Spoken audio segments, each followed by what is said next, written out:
Hey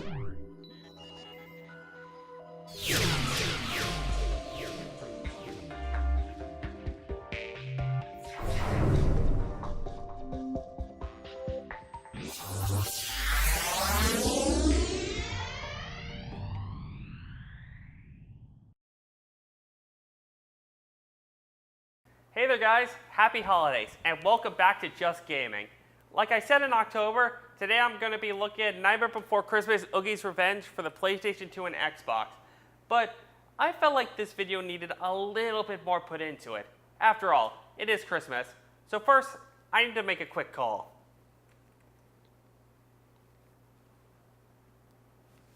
Hey, Michael.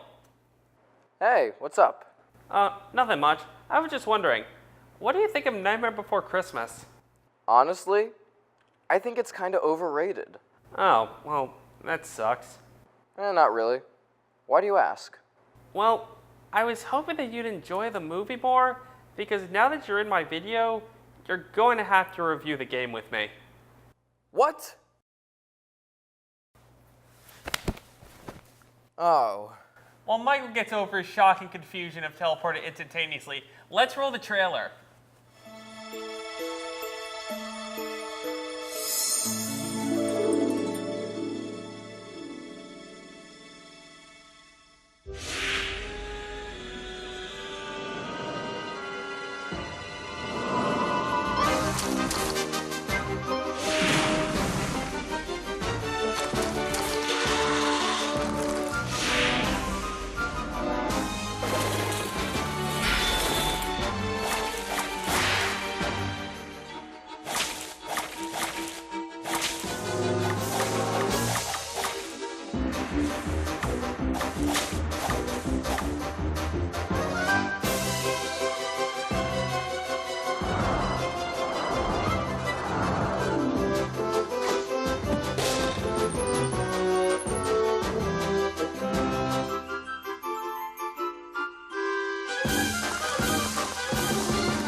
Tim Burton's The Nightmare Before Christmas. Oogies Revenge.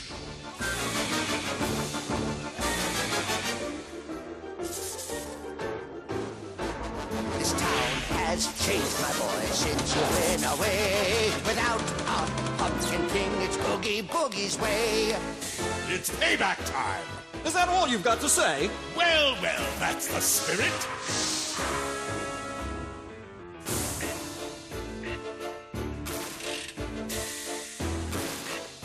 Oogie, what have you done to everyone?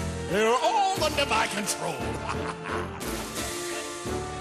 You're finished, Oogie! You call that an attack? And so our story continues in the new game.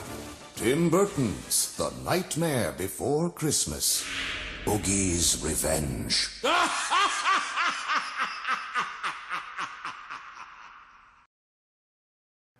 Feeling better? Uh-huh. So, why don't you tell us, what do you think about the movie? You don't think it's all that great? Oh, I like it, but when everybody says it's this masterpiece of animation, I have to disagree. Yeah, I feel like some of the stuff that is explored up on the third act has no setup, particularly the stuff with Sally and Oogie Boogie. I feel like if the film were 20 minutes longer, it could have explored some of that more, and it's a short movie. It looks really nice, though, although I really don't understand how this movie was nominated for an Oscar for Best Visual Effects. You can't tell? I mean, just look at it. It looks really good. I'm surprised it didn't win. Who beat it out? Good point. Very good point. Mm-hmm. Well, could you still stick around anyway? Like I have a choice? Not really. I'm just kidding. Of course I'll stay around. All right, For a buddy. little bit. Yeah. So let's get things rolling. All right.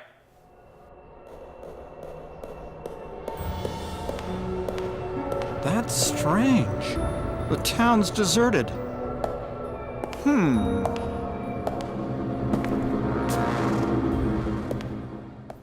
We open at Jack return to Halloween Town, where the only monster he sees is an unfamiliar skeleton. Jack, never one to turn down a scary face, tried to greet him only to be attacked by it and others.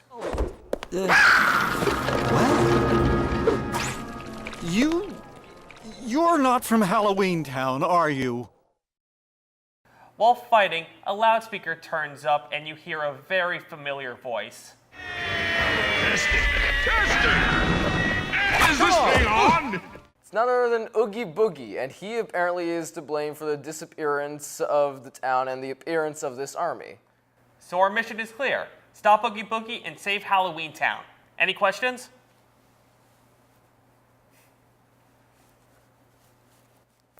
A lot, actually. First, what's that thing on Jack's wrist? It looks like a strand of mucus. And what's he calling it? Hole whopper! Hole whopper! Hole whopper! He's saying Soul Whopper. I think he's actually saying whole whopper. It sounds like an item on a Burger King menu. No, he's not saying Whole Whopper. He's using it to steal the souls of his enemies. You know what? Screw it. I don't want to argue this right now. Anything else bugging you? Well, why did Jack leave Halloween Town? Where did he go? Did he find anything? How is Oogie Boogie suddenly back after being torn apart and disintegrated? And how is he controlling these skeletons when he could be controlling giant bugs? All right. Hold on. Let me check something.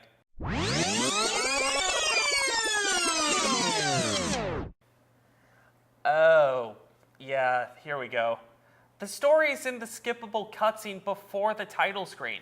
So if you just go over it or accidentally press a button, then you'll miss how Jack leaves Halloween Town to look for new ideas with Dr. Finkelstein's new invention, only for Lock, Shock, and Barrel to bring back Oogie to take over the town. Because reasons. And that sounds like a lot of information to leave in the hands of some hyperactive kids who just want to see Jack beat some monsters with something that they can pull out of their noses. And another thing, this doesn't look like a town that's been invaded by an army. It looks the same as it always has. Sure, the developers did make the game look exactly like the movie, and it looks fantastic. But most people who bought this game have already seen the movie. Throw in some keep out signs, blow up some buildings, fill the town square with roulette tables, or use that amazing color scheme from Oogie's lair. What? Oh, nothing. I've just never gone that deep in analyzing the story of my games before. Have you seen my show? Have you seen mine? Touché. Now then, for the combat. This game is a beat 'em up using the Soul Robber to crush your way through monsters like skeletons and ghosts. For those who have at least some knowledge of video games, you might think that this game is ripping off the combat style of God of War, another beat 'em up that has the protagonist flailing around a weapon that's attached to his arms. And you would be right if this game didn't come out in Japan first on October 21st, 2004, making its release 5 months before God of War. And for the most part, the combat itself is pretty good. It's simple but satisfying. You have a quick but weak attack, a slow stronger one for grabbing enemies, both of which could be charged for more damage, a spin attack, a dodge button, and you can taunt opponents with the D-pad. Everything except for the taunt are pretty self-explanatory, but most importantly, it feels great to hit things. I'd even debate more so than God of War. Just grab an enemy and slam it on the ground a few times and you'll feel like a boss. Although, with flying enemies, they're mostly out of the reach, and it's just really annoying to fight. Well, how did that happen? Couldn't the weapon stretch all the way across the room when Jack first got it, like the straw metaphor in There Will Be Blood? Maybe it expired while Jack was exploring other locations? I don't know. You also have the iconic costumes from the movie that can be switched to on the fly. The Pumpkin King suit can shoot fire, and the Santa Claus outfit lets you lob deadly presents. But for the most part, you'll be using the whole whopper. Darn Ha! it! See? I hate you sometimes, you know that? Yes, I do. Can I try? Sure. Sweet. For each chapter, you're also ranked from D to S depending on how well you perform certain tasks. Why does it go up to S instead of A? No idea. You're ranked on how long it takes to complete the level, how high your combo meter gets, how much damage you take, and how many exclamation marks you get. Everything is pretty standard for most beat-em-up games, except for the exclamation marks. Basically, you get these if you're able to intimidate your enemies. This is where the taunt comes into play. Press anywhere on the D-pad and Jack will perform a taunt that has the chance for an enemy to spawn an exclamation mark, but it also gets stronger in the process. I actually like this concept because I think it really fits with Jack's character. But honestly, it feels tacked on. There have been times where I've gone through an entire level and didn't taunt enemies because I simply forgot about it. My focus in combat was on getting combos, and if I taunted, I would lose my streak.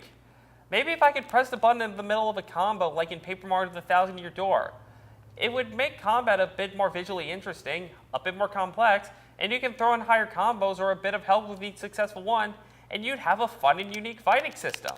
Toe Whopper! Toe Whopper! Hey, dude, maybe you should change up your strategy a bit. I think they're starting to become feral. No, I'm doing great. Look as they watch me and tremble, for I am the rocks of the eternal shore. Crash against me and be blown.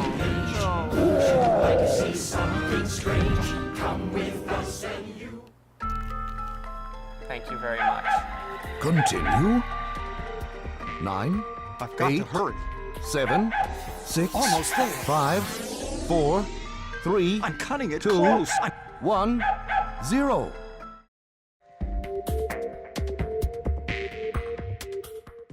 There's only one other thing that's noteworthy about this game, and that's the boss battles. And they're pretty standard. It's just the usual hitting them until they die, or finding a weak spot and hitting that until they die. But the difference here is that the enemies will start singing their respective songs from the movie, and Jack will perform alongside them. It's over! It's over! This time you've gone too far! It's over! I'm serious! Just who do you think you are? What sense does that make? It's like if they made Mad Max Fury Road a musical. I understand that in this movie, it is a musical, so it makes sense for the characters to just sing out of nowhere in that context, but this is a video game. It's not like in the movie they were singing while their lives were in peril. Imagine in the final confrontation with Oogie Boogie in the movie, which already seems out of nowhere, took 4 minutes so that a song could play out. It's like if I was ever trapped by a giant spider. I would hope that Anthony doesn't break into song and dance when he should focus on saving my life. Wait, would he actually do that? Hello, my honey. Hello, my baby. Hello, my ragtime gal. Send me a kiss by fire. Baby, my heart's on fire. Michael? What was that? Oh, he does that every day at 4 o'clock. I'm sorry. The songs do have more purpose outside of relating back to the movie, though. Attack the enemy, and they'll cause music notes to pour out of them, which you can use to fill up a gauge to activate a dancing minigame. Press the button that shows up on screen that causes massive damage to the boss. And along with that, give yourself a high combo and number of exclamation marks in the process. But like the taunting, there doesn't seem to have much thought put into it. You can ignore filling up the gauge altogether and still take down the boss. It's just a different means to the same end. I'm the Pumpkin King.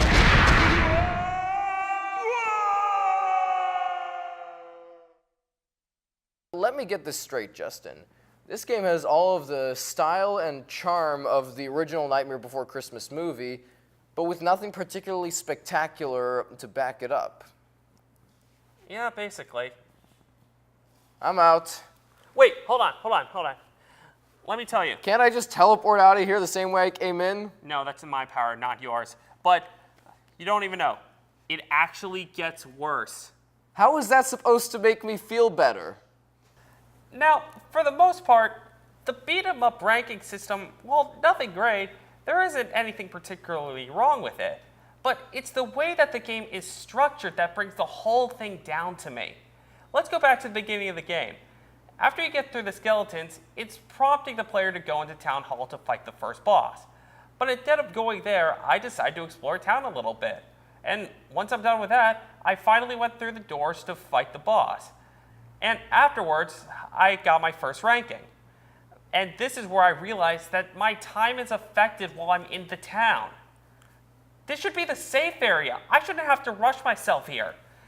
You could make the argument that not everyone who plays the game will have the urge to look around, which is fair, but when you walk to the door, the camera pans up to a hook that you can grapple up to and enter a secret area. So now some of those people who want to go through the door immediately will be more willing to turn around and explore to look for more secrets. Rinse and repeat. The whole game is like this. It wants the player to move as quickly as possible to get a good score, but has missions that are constantly slowing the players down. Take this chapter for example. You have to get inside of Dr. Finkelstein's lab, but Igor is blocking the way, and the only way that he will let you in is if you buy him a biscuit. So you have to go all the way back to the witch's shop on the far side of town. Ha! Hey, Jack! I don't think you'll find me as forgiving as Locke. I let you win before. Quiet, you. Time for some help! Get him! By the way, the fights with Lock, Shock, and Barrel are all the same. You have to fight through a certain number of enemies, then later in the same area you have to actually beat one of them, which is already tedious because they're so small and fast that they won't hold still. All while the game's rendition of Kidnap the Sandy Claus is playing for every single fight. Ghosts and skeletons still more. Brainwashed fighters wanting more. They're rising up from every tomb to torment Jack and seal his doom. So you're probably going to have to hear this song roughly 6 or 7 times throughout the entire game, if not more, depending on how much time you waste trying to beat those little guys. And don't get me wrong, I love this song. This is probably my favorite in the movie, but it's so redundant. Okay, we finally made it into the witch's shop. I didn't mention this before, but by collecting souls from enemies that you beat with the Soul Robber, you could spend them here to get more power-ups or upgrades for your weapons. Good lord, this stuff is expensive. Even Davy Jones didn't want that many souls. You would think that this stuff would be cheaper, so gathering souls would seem like less of a hassle. Actually, now that I think about it, why does Jack have to pay for this stuff at all? Everyone in this game is constantly telling Jack that he's the Messiah. He's the only one who can save the town and stop Oogie. So you would think that the witches here would stop being so greedy and give us everything that they have to help us. Or at least everything that we can carry. Thanks a lot, Obama. All right, let's get this stupid biscuit. A bone biscuit? I'm sorry, but Corpse Kid just came in here a moment ago and bought the last one. Now I gotta go to find that corpse kid. But this biscuit's mine. Still, I guess you need it more than I do. I know. If you can pass my quiz, the biscuit is yours. Kid, are you serious? The fabric of your livelihood is going to fall into the hands of a psychopath if I don't stop him. And you want to show me what you looked up from the movie on Wikipedia for 30 minutes?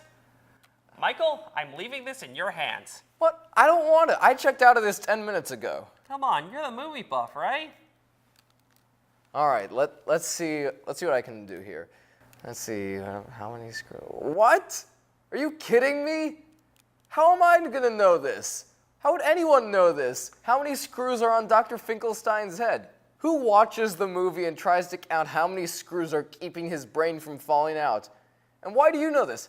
Actually, how do you know this? Your eyes are sewn shut. You're blind.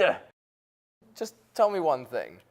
Do you ever get to see Christmas Town or any of the other worlds in this game? Christmas Town? Yes. The rest, technically?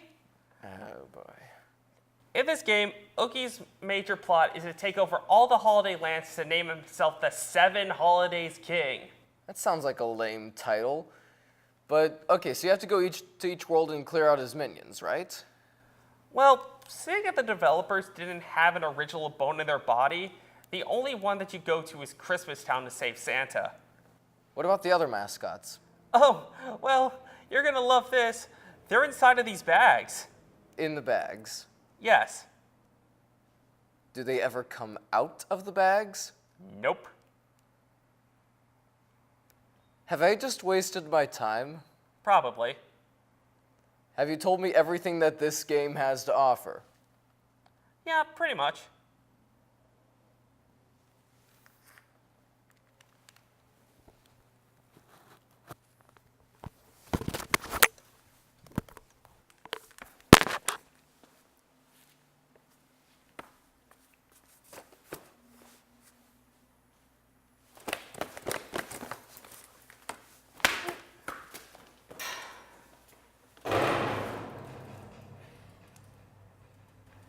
Thanks for not breaking my controller. You're welcome. Okay, final breakdown. The Night Before Christmas, Oogie's Revenge is a game that has the same problems as a lot of other movie licensed games. It's that this game looks good and the combat's fine, but the only reason to buy it is because you love the movie and you want a game that comes with it. And you might remember that this is basically what I said about Pumpkin King, which also looked pretty good and controlled well, but not that much backing it up. But the difference is that game felt more like a complete project, and most importantly, didn't make me feel like I was wasting my time. Oogie's Revenge is an overall bore to play, with average mechanics and anything original feeling half-baked. This game came out before God of War, but that's really the only thing that this game has going for it. My final rating is 1 out of 5. Okay, it's not that bad, but it's not that far off. It's a 4 out of 10 for a green for age and sensory. For Die-Hard Nightmare Before Christmas fans, a used copy is going to be 10 to 15 bucks. But here's the thing. You could buy 5 God of War games in the Saga collection on the PlayStation 3 for roughly the same price. A better deal in both quality and quantity. So there's no reason to play this game over the other one.